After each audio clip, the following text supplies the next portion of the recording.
బులెటిన్లో మరో breaking news చూస్తున్నాం. బాలీవుడ్ నటి జత్వానీ వేధింపుల కేసులో ఐపీఎస్ అధికారి పిఎస్ఆర్ ఆంజనేయుల్ని 3 రోజుల సిఐడి కస్టడీకి ఇవ్వడంతో ఈ రోజు నుండి సిఐడి అధికారులు ప్రశ్నించనున్నారు.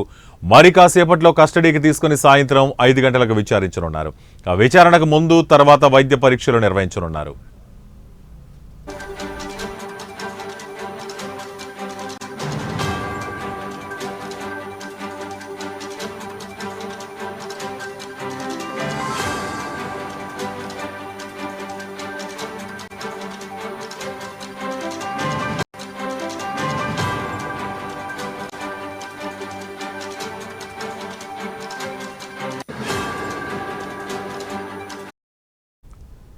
ఇక బాలీవుడ్ నటి జత్వానీ వేధింపుల కేసులో ఐపీఎస్ అధికారి పిఎస్ఆర్ ఆంజనేయుల్ని 3 రోజుల సిఐడి కస్టడీకి ఇవ్వడంతో ఈ రోజు నుండి సిఐడి అధికారులు ప్రశ్నించనున్నారు. మరి కాసేపట్లో కస్టడీకి తీసుకుని సాయంత్రం 5 గంటలకు విచారించనున్నారు. ఇక విచారణకు ముందు తర్వాత వైద్య పరీక్షలు నిర్వహించనున్నారు.